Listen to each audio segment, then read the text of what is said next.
하나님께서는 우리가 살고 있는 이 세상을 창조하셨습니다. 이 땅을 창조하셨고 우리를 창조하셨습니다. 하나님께서 온 세상을 창조하실 때에 하나님은 분명한 목적을 가지고 창조하셨습니다. 그렇다면 어떤 목적을 가지고 하나님이 세상을 창조하셨을까요?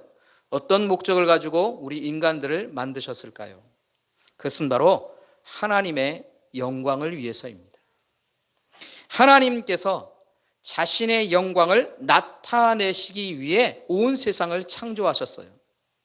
그리고 창조된 피조물들이 하나님께 영광을 돌려드리도록 하기 위해 세상은 창조되었다. 우리는 창조되었다 하는 것입니다. 이것이 하나님께서 온 세상과 우리를 창조하신 목적입니다. 그렇기 때문에 이 세상이 존재하는 것도 우리가 존재하는 것도 그 목적에 따라 살아가야 하는 것이죠. 이게 우리가 존재하는 이유입니다. 이런 목적을 위해서 하나님께서 계획하셨습니다. 그리고 그 계획한 일들을 하나하나 이루셨습니다. 우리가 창세기 1장을 보면 세상이 창조된 이야기들을 하루하루 지나가면서 하나님께서 창조하신 세상을 보시면서 하나님이 표현하신 것이 있어요. 하나님 보시기에 좋았더라. 여러분, 이 말이 계속해서 반복되고 있는 것을 보게 됩니다. 왜 하나님께서 보시기에 좋았을까요? 그것은요, 하나님이 목적하신 대로, 하나님이 계획하신 대로 잘 만들어졌다, 그런 겁니다. 그래서 하나님 보시기에 좋은 거예요. 하나님이 만족하실 만큼 목적하신 대로 잘 이루어졌다, 계획하신 대로 잘 이루어졌다라고 하는 표현을 이렇게 하나님 보시기에 좋았더라, 그렇게 말하고 있는 것이죠. 우리가 이 말씀 속에서 깨달아야 하는 것이 있습니다. 그것은 하나님께서 이 창조를 하실 때에, 이 땅이 창조되고 인간이 창조될 때 하나님은 분명한 목적을 가지고 세상을 창조하신 분이시며 그 목적에 따라 계획하신 대로 이루어 가시는 분이시다 하는 것을 우리가 알게 된다는 것이죠. 그렇다면 여러분, 이 땅을 창조하신 이후에 하나님께서 뭐 하십니까? 이 땅을 운영하시죠. 다스리시죠. 그렇다면 하나님께서 온 땅을 다스릴 때, 온 세상을 다스리시고 운영하실 때는 어떠실까 하는 겁니다. 하나님께서는요, 온 세상을 창조하시고 뿐만 아니라 다스리시고 운영하실 때에도 그 하나님께서 분명한 목적과 뜻을 가지고 운영하신다는 것입니다. 창조하신 것과 마찬가지로 운영하시고 다스리는 데에도 하나님의 이 목적과 뜻은 분명히 세워져 있다 하는 것입니다. 여러분, 하나님께서 분명한 목적과 뜻을 가지고 계십니다. 그리고 그 뜻과 목적에 맞게 계획을 세우십니다. 그리고 그런 계획을 이루려고 하실 때 하나님께서 우리에게 보여주시는 모습이 있어요. 하나님께서 어떤 모습을 보여주시느냐? 바로 열정의 모습이세요. 하나님이 열심을 가지고 이 일을 이루신다는 것입니다. 인간도 마찬가지죠. 목적과 뜻이 분명하면 그것을 계획을 세우고 있을 때 그것을 실행하려 할 때는요, 열정이 생기는 겁니다. 왜 우리에게 열정이 생길까요? 그것은 목적과 뜻이 분명하기 때문에 그런 거예요. 우리에게 열정이 사라졌습니까? 그렇다면 우리는 뒤돌아봐야 됩니다. 내게 분명한 목적과 분명한 뜻이 있는가? 이것을 잃어버리면 우리는 열정을 잃어버리게 되죠. 그것은 하나님 닮은 모습 때문에 그렇습니다. 하나님께서도요, 목적과 뜻을 가지고 계시고 그것을 계획하시고 이루시려고 할 때 하나님은 열정을 다하여서 열심으로 그것을 이루신다 하는 것입니다. 에스겔 39장 25절의 말씀에 보면 이런 말씀이 기록되어 있어요. 에스겔 39장 25절입니다. 그러므로 주 여호와께서 이같이 말씀하셨느니라. 내가 이제 내 거룩한 이름을 위하여 열심을 내어 야곱의 사로잡힌 자를 돌아오게 하며 이스라엘 온 족속에게 사랑을 베풀지라. 이 말씀은요, 하나님의 백성들이 멸망했습니다. 그래서 바벨론의 포로가 되어 잡혀갔어요. 그때 하나님께서 에스겔 선지자에게 말씀하신 내용입니다. 하나님께서 그 전에 계속해서 경고의 말씀을 주셨어요. 너희들이 하나님의 말씀을 불순종하고 그렇게 살아가면 너희들 망한다. 결국 그들이 망했습니다. 나라는 빼앗겼고 모든 백성들은 포로 잡혀 바벨론으로 끌려갔습니다. 그런데 그때에 하나님께서 새로운 계획을 세우시는 거예요. 그 계획이 뭐냐? 사로잡혀 갔던 자들을 다시 되돌아오게 하겠다. 뿐만 아니라 그들을 다시 사랑받는 자들로 만드시겠다. 그래서 다들 그들을 사랑을 베풀겠다. 하나님이 계획하신 거예요. 이 일을 하나님께서 계획하실 때에 하나님이 어떤 마음으로 열심으로 그 일을 이루시겠다 하시는 겁니다. 이것이 바로 하나님의 일하심이에요. 하나님께서는요, 목적을 두시고 뜻을 세우신 후에 그것을 계획하십니다. 그리고 그 계획을 이루시려고 하실 때 열심으로 그 일을 이루신다는 거예요. 이게 하나님이 일하시는 방법입니다. 이 방법처럼 우리도 그렇게 하나님처럼 그렇게 닮아서 살아가는 거예요. 오늘 본문을 우리가 한번 보면 오늘 본문 속에서는요, 우리 하나님께서 일하시는 일들을 우리에게 보여주고 계세요. 하나님께서 모세에게 그리고 아론에게 그리고 바로에게까지 하나님께서 계획하신 일이 있습니다. 이 계획하신 일들을 오늘 본문에서 말씀하고 계시죠. 1절 말씀에 보면 이렇게 말하고 있습니다. 여호와께서 모세에게 이르시되 볼지어다 내가 너를 바로에게 신같이 되게 하였은즉 내 형 아론에게는 내 대언자가 되리라. 그렇게 말씀하시는 거예요. 먼저 모세에게 대해서 하나님이 계획하신 게 있다는 거예요. 어떤 존재를 만들어 주시는가? 그것은 바로 신 같은 존재로 만들겠다는 거예요. 누구 앞에서? 바로 앞에서. 여러분, 모세가 어떻게 해야 신과 같은 존재가 됩니까? 바로왕 앞에서, 그의 대적자 앞에서 어떤 모습이 있어야 신과 같은 존재가 되느냐 하는 것이에요. 능력이 나타나야죠. 이건 말로 되는 게 아니죠.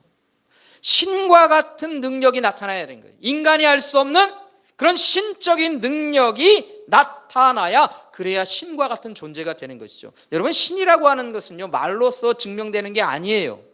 이것은 능력으로 증명돼야 하는 것이죠. 하나님이 모세에게 바로 그렇게 하겠다는 거예요. 여러분, 지금까지 모세는 바로 앞에서 어떤 존재였을까요? 바로가 모세를 볼 때 어떻게 생각했느냐 하는 것이에요.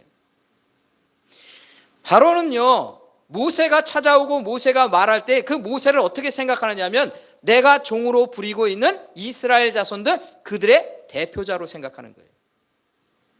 그러면 생각해 보세요. 내가 종처럼 부리고 있습니다. 노예와 같은 자들입니다. 그런데 그 대표가 되면 뭐가 특별합니까? 뭐가 대단합니까? 뭐가 가치가 있습니까? 아니, 종들의 대표봤자 종 아닙니까? 노예의 대표봤자 노예인 거예요. 그러니까 별 의미가 없어요, 바로에게는. 그런데 하나님께서 이 모세를 완전히 다른 존재로 만들어버리겠다는 것이에요. 신과 같은 존재, 권세와 능력을 가진 존재로 하나님이 만드시겠다는 거예요. 그래서 모세를 통해 그 능력이 나타나도록 하신다는 겁니다. 이게 하나님의 계획입니다. 뿐만 아니라 아론에게도 계획을 하십니다. 모세 곁에서 함께 하시는 이 아론이 어떤 존재가 되는가? 모세 곁에서 대언자가 된다는 것이에요. 여러분, 모세의 대언자가 되는 건 뭡니까? 신과 같은 존재의 대언자가 되는 건 선지자와 같은 거예요. 여러분, 신의 대언자, 그러면 어떤 생각을 하게 될까요? 이건 인간계에서는 최고로 높은 거예요. 인간계에서는요, 이 신의 대언자만큼 높은 자리가 없는 거죠. 왜요? 신의 이야기를 인간이 대언할 수 있다면 그것만큼 높은 지위와 권위를 가진 사람이 어디 있겠어요? 바로 아론이 그런 사람이 되겠다는 것입니다. 뿐만 아니라 바로에게 대해서도 계획을 가지고 있어요. 바로에게 어떤 계획을 가지고 계시는가? 3절과 4절의 말씀은 이렇게 기록하고 있습니다. 3절입니다.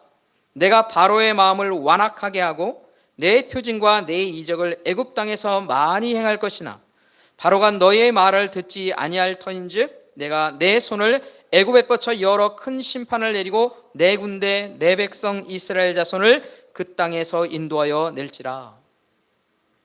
여러분, 바로에게 하나님이 계획하신 것이 무엇인가 하면 바로 완악한 자로 만들겠다는 겁니다.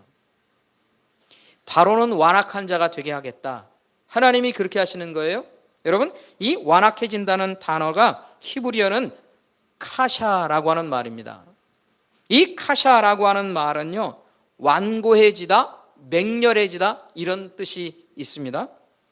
예를 들어보면 이런 거예요. 이것은 농경 사회 속에서 있었던 그 말의 어원에서 나온 것이거든요. 이런 겁니다. 여러분, 농사를 짓습니다. 그런데 말이나 소나 이런 동물들을 통해서 농사를 짓잖아요.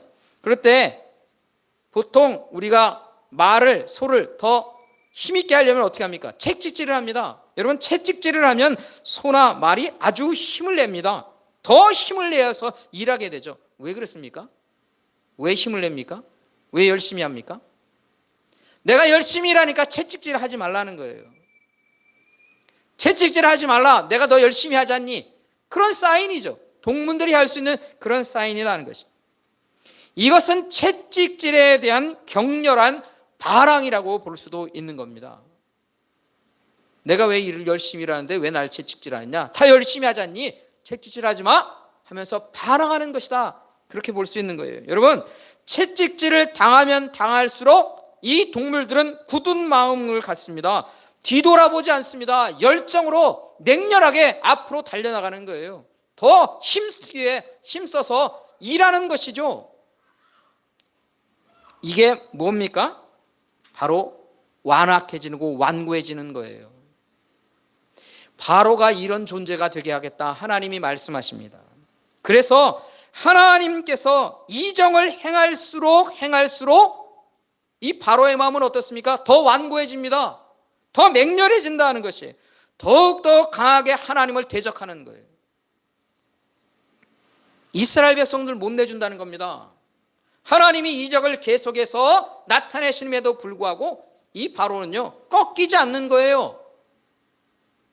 내가 꺾고 싶어도 못 꺾는 겁니다. 왜요? 달려나가기 때문에 이걸 스스로 제어를 못하는 거예요.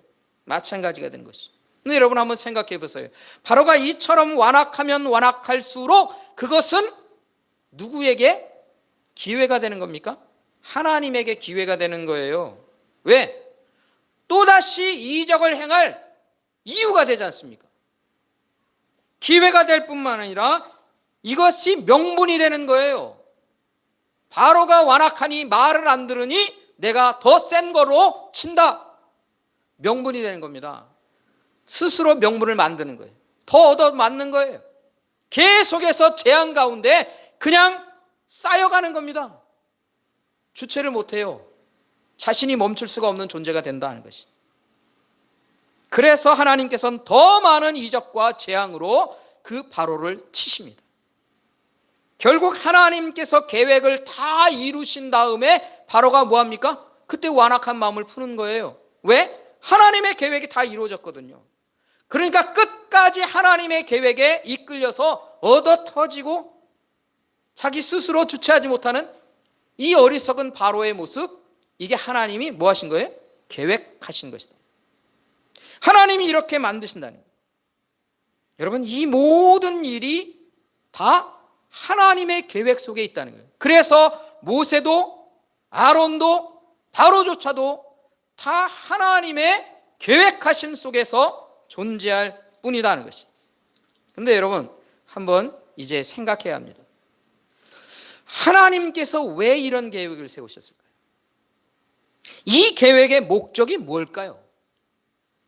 하나님께서 어떤 목적을 가지고 모세를, 아론을, 그리고 바로를 이렇게 만드시느냐 하는 거예요. 그 목적이 뭘까요? 4절 말씀을 제가 다시 한번 읽어보겠습니다. 4절 말씀입니다.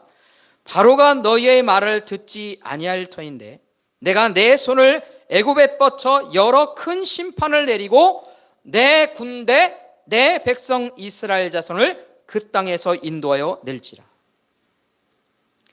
그러니까 하나님께서 목적하신 이유인 것은 뭐냐면, 왜 이런 계획을 세우시냐면 그 목적이 바로 이스라엘 자손들 때문에 그렇다는 거예요. 하나님의 목적하심은 이스라엘 자손에게 있는 거예요. 이스라엘 자손들을 애굽 땅에서 이끌어내시기 위해, 그들의 종되어 살던 이 비참한 삶에서 그들을 이끌기 위해 하나님이 이 계획을 세우셨다 하는 것입니다. 그런데 여러분, 우리가 한 가지 이곳에서 이 말씀 속에서 한 가지를 더 생각해야 하는 것이에요. 하나님께서 그러면 그의 백성들을 애굽에서 탈출시키는 것, 그것만을 위해서 이런 계획을 세우셨을까요? 이 계획을 실행하고 계실까요? 여러분, 하나님께서는요, 이들을 탈출시키는 것에 목적을 두고 계시지 않으신 거예요. 첫 번째는 탈출시키는 것이 목적입니다. 그런데 그것보다 더 특별한 목적과 뜻을 가지고 계세요. 그게 뭘까요? 그것은 바로 이 이스라엘 자손들을 하나님의 군대로 만드신다는 거예요. 그래서 이 사람들을 내 군대, 내 백성이라고 표현하고 있는 거예요. 여러분, 이스라엘 자손들이 하나님의 군대와 같은 존재들이 되게 하신다는 거예요. 이게 목적으로 하나님 앞에 세워져 있다는 것입니다. 여러분, 하나님의 백성들이, 그의 백성들이, 하나님께서 그의 백성들인 이스라엘 자손들을 그냥 애굽에서 탈출하는 데만 목적을 두시는 것이 아닙니다. 여러분, 그냥 애굽을 빠져나온 데만 급급해가지고 그냥 나오는 사람들, 그 사람들이 하나님의 목적일까요? 결코 그렇지 않다는 거예요. 이 하나님의 백성들이 군대와 같은 존재들입니다. 군대와 같은 존재들이 나올 때 어떻게 나올까요? 당당하게 나오는 거예요. 이 애굽을 탈출하게 될 때, 이 애굽을 나올 때 당당한 군대와 같이 전열을 이루어서 나가는 사람들처럼 그런 모습으로 나가게 된다 하는 것입니다. 정말로 그들이 어떤 모습으로 나오게 됐을까요? 출애굽기 3장 21절과 22절의 말씀에 보면 하나님께서 예언하시는 것이 있어요. 너희들이 이렇게 될 것이다. 하나님이 모세에게 말씀하신 거예요. 출애굽기 3장 21절과 22절입니다. 제가 한번 읽어보겠습니다. 내가 애굽 사람으로 이 백성에게 은혜를 입히게 할지라 너희가 나아갈 때에 빈손으로 가지 아니하리니 여인들은 모두 그 이웃 사람들과 및 자기 집에 거류하는 여인에게 은폐물과 금폐물과 의복을 구하여 너희의 자녀를 꾸미라. 너희는 애굽 사람들의 물품을 취하리라. 뭐하라고 하십니까? 애굽 사람들의 것 가져다가 내 자식들 꾸미고 그리고 취하라는 거예요. 여러분, 애굽 사람들의 물품을 챙겨 나옵니다. 왜입니까? 왜 물품 챙겨 나옵니까? 이거 전리품입니다. 전리품이에요. 여러분, 전쟁에서 승리한 군대는요, 전리품을 챙겨 나오는 거예요. 그냥 오는 게 아닙니다. 그러니까 하나님께서 이 애굽을 완전히 초토화시키고 하나님의 백성들을 군대의 승리자로 만드셔서 그들에게 전리품을 챙겨 나올 수 있도록 하나님께서 하시겠다는 거예요. 그래서 애굽을 나올 때 이스라엘 백성들이 어떻게 나옵니까? 전리품들 다 챙겨 나옵니다. 이것은 군대만 할 수 있는 거예요. 하나님의 백성들을 이렇게 하나님이 만드시겠다 하는 것입니다. 사랑하는 성도 여러분, 이게 하나님께서 그의 백성들을 향하여서 가지고 계신 계획, 분명한 하나님의 계획이다 하는 것입니다. 이스라엘 자손들이 하나님의 군대가 되어 나오게 하시는 것, 그리고 이스라엘 백성들이 하나님의 군대가 되어 살게 하시는 것, 그게 하나님의 목적이에요. 여러분, 종과 노예로 사는 자들이 아니라 그들이 대적과 맞서서 싸워 이기며 승리할 수 있는 그런 군대가 되기를 하나님이 목적하시고 일하고 계시다는 거예요. 그래서 하나님이 계획하신 거예요. 그래서 모세를, 아론을, 그리고 바로를 그렇게 만드시는 거예요. 하나님께서 계획 속에서 이 이스라엘 백성들을, 이스라엘 자손들을, 그의 백성들을 하나님은 이렇게 출애굽하게 하신다 하는 겁니다. 군대로 나오게 하신다 하는 것입니다. 사랑하는 성도 여러분, 그렇다면 오늘 우리는 어떨까요? 우리는 어떤 자들로 하나님 앞에 부름받았을까요? 하나님이 우리를 어떤 자들로 이 땅에 살게 하실까요? 우리는요, 예수 그리스도의 그 보배로운 십자가의 은혜로 인하여서 구원받은 사람들입니다. 우리는 보배로운 자들이에요. 하나님의 귀한 자들이다 하는 것이, 하나님의 눈길이 우리에게 있고 하나님의 손길이 우리에게 있고 하나님의 계획하심이 바로 여러분과 저의 인생 가운데 있는 줄 믿습니다. 그렇습니까? 하나님이 얼마나 귀하게 여기시겠어요? 여러분, 우리가 이 땅에 구원받은 자로 거룩한 백성으로 살게 하십니다. 무엇 때문에 살게 하실까요? 하나님께서 구원하신 이유와 목적이 뭘까요? 왜 우리를 구원하셨을까요? 왜 우리를 구원하셔서 이곳에 함께하게 하셨을까요? 그 이유가 뭘까요? 여러분, 그게 뭘까요? 우리는 그 하나님의 목적과 이유를 알아야 하는 것입니다. 하나님께서는요, 우리를 하나님의 거룩한 공동체인 교회 안에 살게 하셨습니다. 공동체로 살게 하셨습니다. 그리고 이 교회 공동체 안에서 우리를 무엇으로 만드실까요?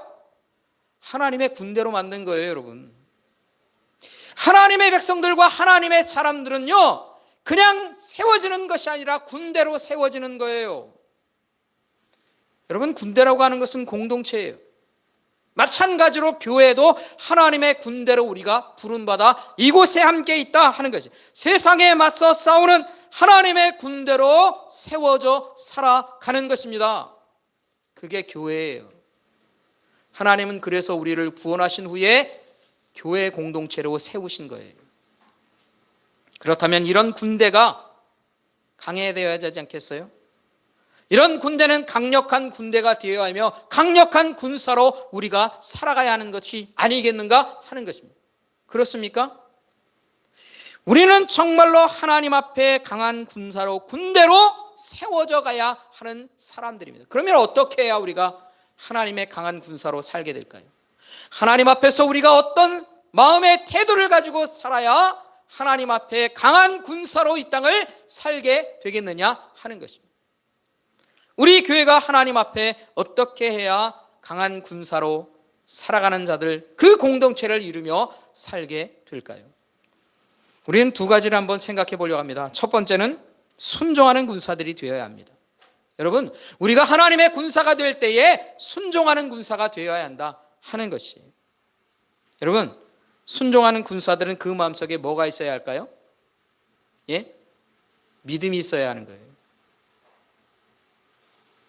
우리를 군사로 부르시고 명령하시는 분이 계십니다. 하나님이십니다. 여러분, 그 하나님을, 그 명령하시는 그분에 대한 신뢰하는 마음이 없다면 어떨까요?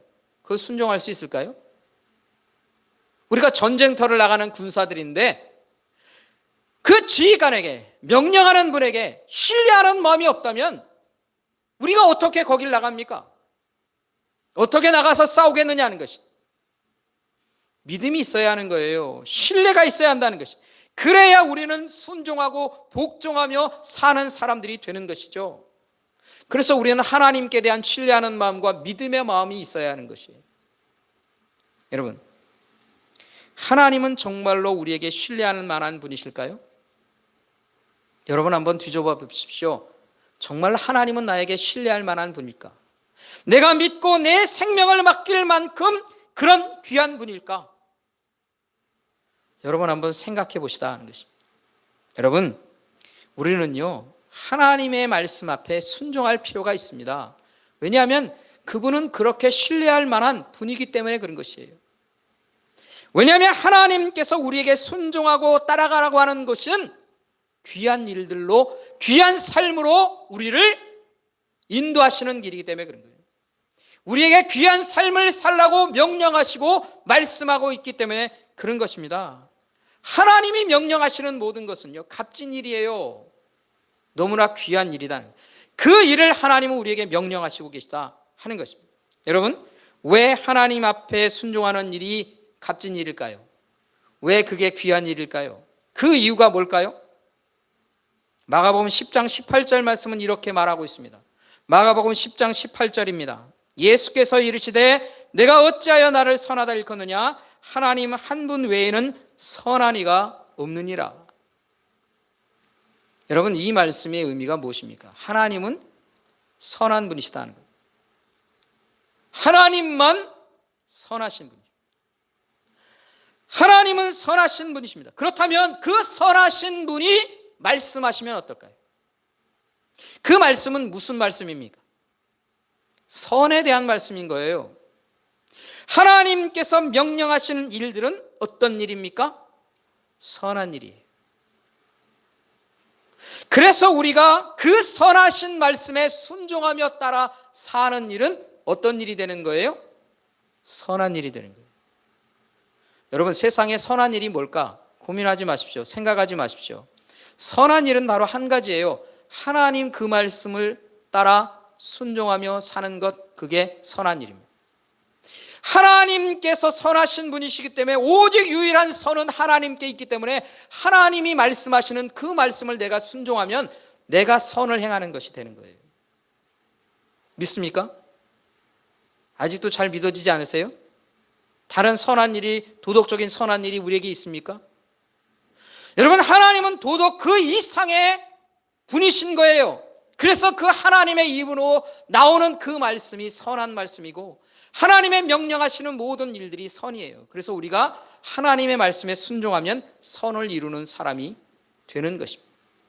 여러분, 하나님의 말씀을 따라 우리가 선을 행하며 산다면 그게 얼마나 귀한 일일까요? 그게 값진 일 아닙니까? 바로 우리가 그런 일들을 행하며 산다 하는 것입니다. 사랑하는 성도 여러분, 순종하며 따르는 그런 하나님의 군사들로 우리가 살아갈 수 있기를 간절히 바랍니다. 우리가 순종하며 사는 일은 선한 일을 행하며 사는 일이에요. 이런 선한 일을 위해 순종하며 사는 우리가 함께 공동체를 이루어 산다면 우리 안에 하나님의 역사심이 없을까요? 우리가 하나님의 선을 위해서 우리가 합심하여 순종하며 그렇게 하나님 앞에 살아가면 하나님의 놀라운 일들이 우리 안에 이루어지는 거예요. 왜? 선한 일을 위해 순종하며 살아가는 공동체이기 때문에, 하나님의 군사이기 때문이에요. 하나님의 역사심은 우리 안에 있을 줄 믿습니다. 이 믿음을 가지고 하나님 앞 우리가 순종하는 삶의 태도를 가지고 사는 거예요. 왜 우리가 순종하며 살아야겠습니까? 하나님의 놀라운 역사가 우리의 삶 가운데 있기 때문에 그런 거예요.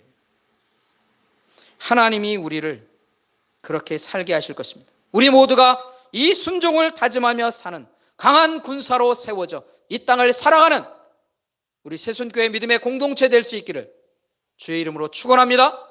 축원합니다. 두 번째로 우리가 하나님 앞에서 강한 군사가 되기 위해 필요한 것이 있습니다. 그것은 바로 헌신하는 군사들이 되는 것입니다. 여러분, 헌신과 섬김을 할 줄 아는 영혼들은요, 자신만을 위해 사는 사람들이 아닙니다. 헌신과 섬김이라고 하는 것은요, 자신만 생각하는 사람이 할 수 있는 일이 아니에요. 이 헌신과 섬김은 어떤 사람들이 하는 줄 아십니까? 자기를 챙깁니다.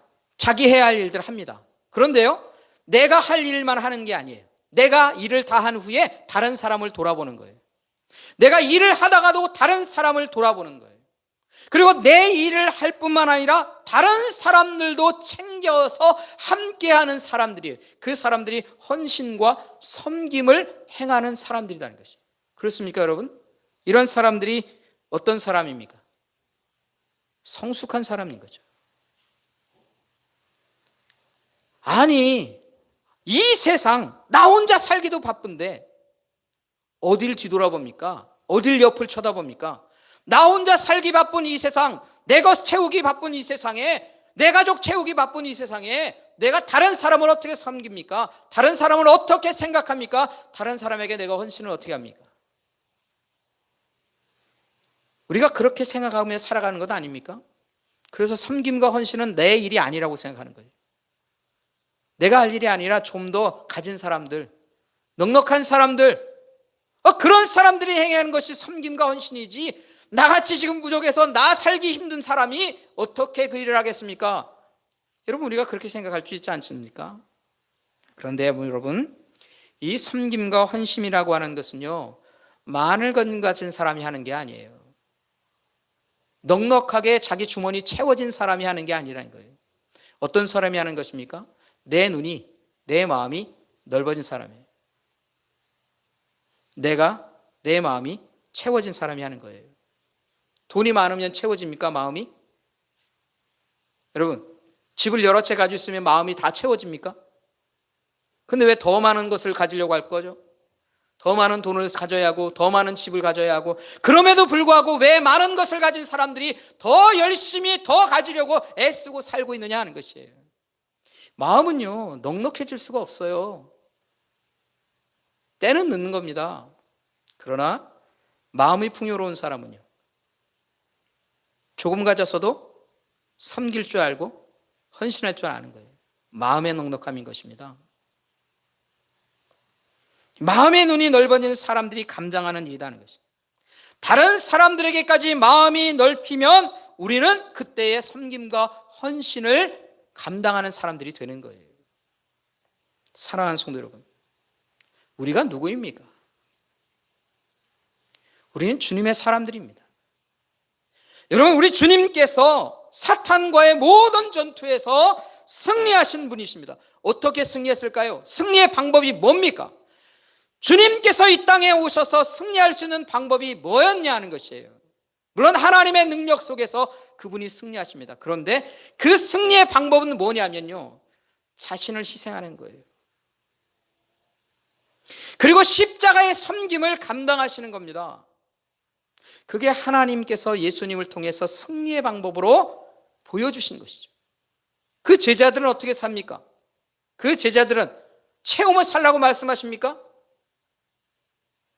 나누어주고 섬기며 희생하는 삶 속에 주님의 제자로서의 삶이 있다 말씀하지 않으십니까? 그렇기 때문에 주님의 제자들은요, 섬김과 헌신의 삶을 살아가야 하는 거예요. 주님처럼 승리하며 살아가는 겁니다. 이 땅을 전쟁의 속에서 자신만을 위해 사는 것이 아니라 다른 사람들을 돌보며 섬기며 희생하는 그 삶을 통해 주님처럼 승리하며 사는 것이라는 것이에요. 여러분, 이런 사람들이 군사가 되고 이런 사람들이 군대를 이루면 강한 군대가 될 수 있을까요? 강력한 군대가 될 수 있겠느냐 하는 것입니다. 여러분, 우리는 전쟁 이야기를 보면 요즘 우크라이나 전쟁을 보면 됩니다. 우크라이나 전쟁 속에서 러시아 군대를 보십시오. 완전히 사기가 떨어졌어요. 다 죽음으로 몰려가는 사람들처럼 그렇게 패하고 있습니다. 왜 그럴까요?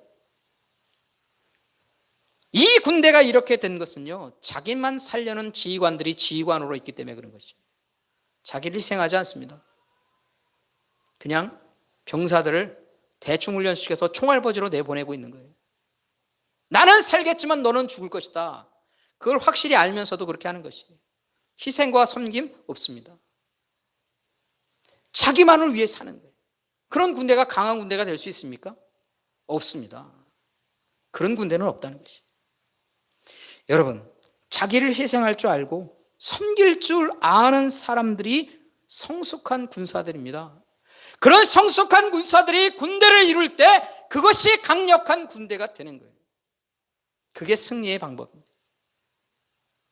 사랑하는 성도 여러분, 오늘 우리가 이것을 기억한다면, 하나님께서 나를 왜 부르셨는지를 우리가 안다면, 하나님이 나를 이 땅에 이 시대에 하나님의 군사들로 군대도 세워지기 위해 우리를 부르셨다면 우리는 강한 군사로 하나님 앞에 살아야 합니다. 나 자신을 희생하고 헌신하며 섬길 줄 아는 그런 군사로 세워가시기 바랍니다. 그럴 때 하나님께서 그를 통해 하나님의 역사하심과 그 군대를 통해 하나님의 일하심이 오늘 우리에게 있을 줄 압니다. 우리 새순교회 비록 작은 무리이긴 하지만 이 안에 하나님의 이 말씀을 붙들고 산다면 이 교회는 결코 연약한 군대가 아닙니다. 저는 그런 믿음을 가지고 있습니다. 사랑하는 성도 여러분, 하나님 앞에 섬김과 헌신을 행할 줄 아는 그런 성숙한 군사로 하나님 앞에 세워져가는 저와 여러분 될 수 있기를 간절히 소원합니다. 우리의 인생이 되어서 하나님 앞에 온전히 드려지는 그런 귀한 하나님의 사람들로 살아가는, 하나님의 뜻과 목적에 맞게 세워져가는 우리 새순교회가 되기를 주님의 이름으로 간절히 축원합니다. 축원합니다.